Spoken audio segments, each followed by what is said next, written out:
Innovation bambi omuvubuka oyo gye yakoze ennungi, however oyo sinze.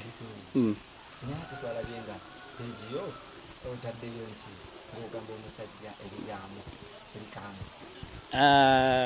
Yabadde good innovation Martbarber, however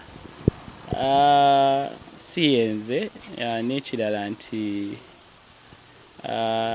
kyabadde kirungi kubanga akola omulimu ogw'ettendo okusala enviiri, ayambeko ne bavubuka banne bakwataganire wamu twejje mu bwavu kubanga kyekikulu kati lwe lumba oluluma abavubuka. So ekituufu siyenze, naye innovation ye nungi, nange bwe ndifuna omukisa ndigenda nansala ku nviiri. Abaserebu tebampisa bubi, tulina enkolagana nnungi ennaku zino, tukolagana bulungi. Nange management nagikyusaamu wano kati ebintu bitambula.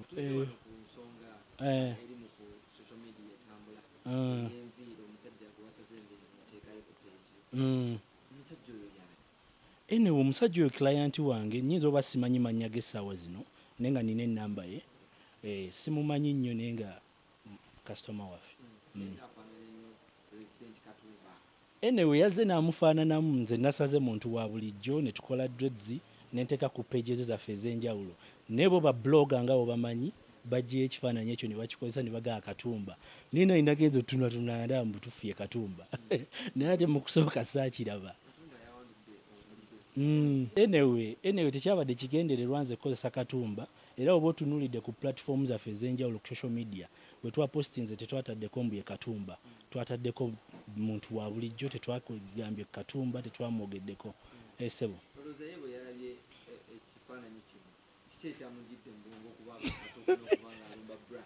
anyway nze ndowooza Katumba naye akaviiri yakaagadde, era Katumba akaviiri kamusanyusizza. Nze kyensaba Katumba yonna gy'oli oveeyo naawe ogy'ompagireko, olabye dread zikunyumira ogi tuziteekeko, weyagalemu nko nnaku lumu bbiri.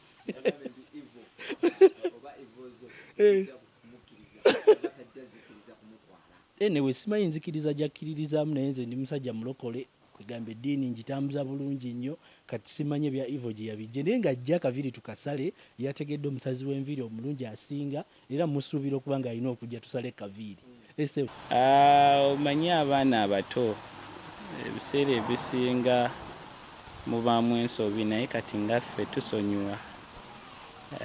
Nagenza okiraba ng'ekyo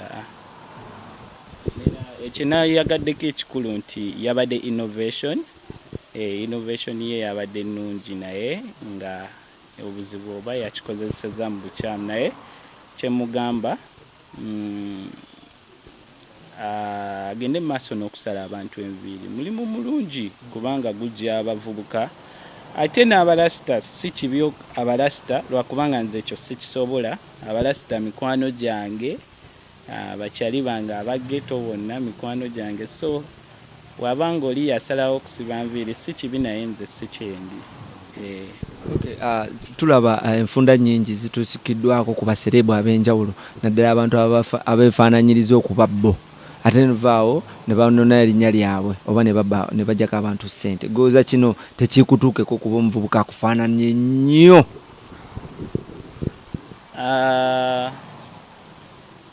Yamanyi kyakola, kubanga omanyi ebiseera ebisinga oleka omuntu n'akola kyayagala, kubanga kati kituufu kyolaba mazima ddala mugambe kyeyayagadde okukola, naye nge the mere fact nti sinze. So kyemusaba ayongere asomese ne bavubuka banne okusala enviiri, alabe nga twongera okulwanisa ebbula ly'emirimu mu ggwanga, kyekisinga obukulu.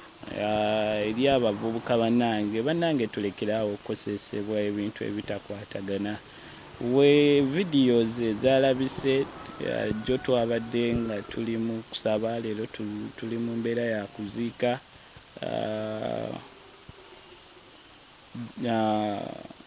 muganda wange. Katumba oyo nange nja kwagala omumiiti nga nnyinza n'obutamukyajinga. Nnyinza omusalirako. anyway siyinza kumanya oba ekifaananyi yakijjeewo oba wa naye nga omanyi bya social media ekifaananyi kyatambudde buli wamu nga kitambula mu butuufu nange omusajja yanfaananiddemu Katumba kasita bamwogedde mu kumusala salowoozeza muna ya Katumba wadde naye we bakyogeddeko ate mu butuufu kyandeetedde okulaba mbu Katumba yennyini sebo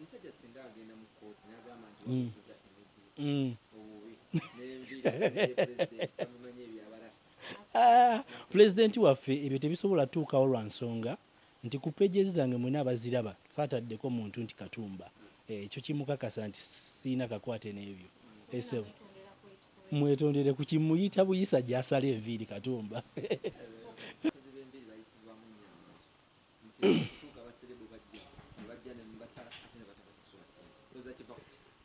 anyway ensonga eyo sijja gitegeera nnyo naye buli omu alina engeri gya brandinga mu bizinensi ye ndowooza kiri ku ngeri gy'obrandinga mu bizinensi yo esebo luli abasajja naddala bano abakola obwa baba bakola press conference ekutu walabika kwate nga tumanyi gwomu ku basajja ab'amaanyi sebo namwe mwekuba enkokola ekibiina kyabwe bakiyita batya balina n'ekibiina n'association gwe tobiri anti kati sikimanyi nze sibimanyi simanyi kibiina kyabwe be baani bababa kuba bw'oyogera ku bababa nga nze siriiko ate oba oyogedde kwa sirina kibiina kye mmanyi tosobola kwogera ku bababa n'otogera ku Martbarber